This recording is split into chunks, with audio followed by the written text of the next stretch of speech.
দেখো দুটো আলু ছুলে এখানে সেদ্ধ করতেছি, দুটো টমেটো দিয়েছি, দু তিনটা টমেটো। আমি এটা সেদ্ধ করে এই যে একটা তোমাদের রেসিপি দেখাবো। এই দেখো, এবারে আমি এটাকে বয়েল করে নেব, সিটি বাজাইয়ে নেব।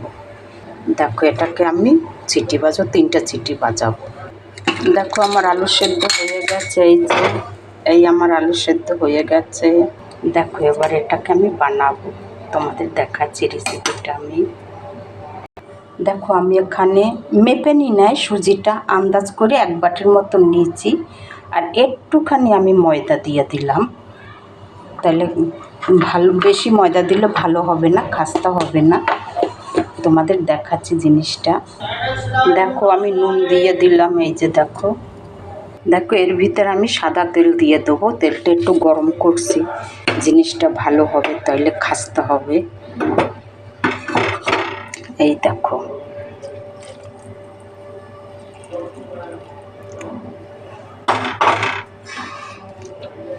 খুবই ভালো হবে জিনিসটা। এই দেখো,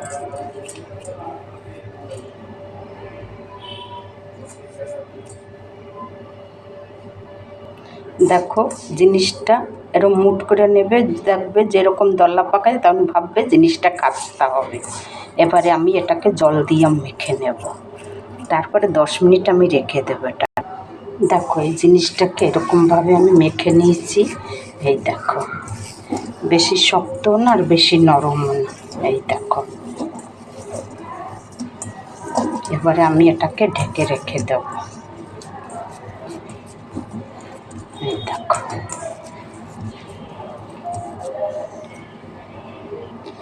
10-15 মিনিট এই যে ঢেকে রেখে দেবো এটাকে আমি। দেখো আমি একটা শুকনো লঙ্কা ফোড়ন দিয়েছি, তেজপাতা আর 5 ফোড়ন দিয়ে দিলাম। এই দেখো,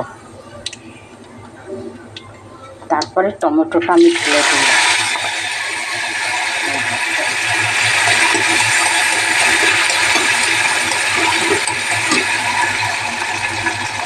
তারপরে একটু হলুদ দিয়ে দিলাম, একটু ধনের গুঁড়ো দিয়ে দিলাম,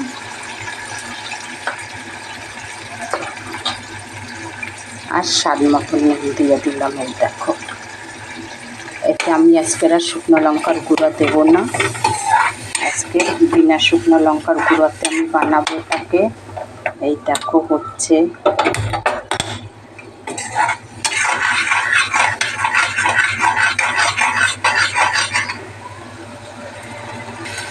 দেখো এবারে লাস্টে একটু আমি হিং দিয়ে দিলাম, আর একটা শুকনো লঙ্কা দিয়েছি, একটা কাঁচা লঙ্কা দিয়ে দিলাম। এই দেখো,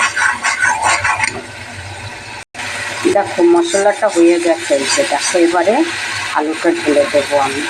আলুটা তো আগেই সেদ্ধ করে নিচ্ছি। এই দেখো,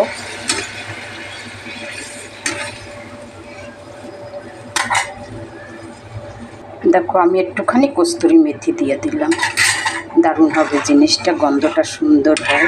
এই দেখো আমার তরকারি হয়ে গেছে, এবারে নামাই দেবো আমি। দেখো, দেখো 10 মিনিট পরে এই দেখো জিনিসটা এরকম হয়েছে।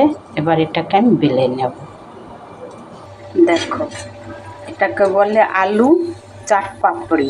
এই দেখো, এই দেখো হচ্ছে, দেখছো কি সুন্দর ফুলছে। এই দেখো রবি, এই দেখো হয়ে গেছে আলুর তরকারি আর চাট পাপড়ি বলে এটাকে। তোমরা একবার বানাই খেয়ে দেখবে।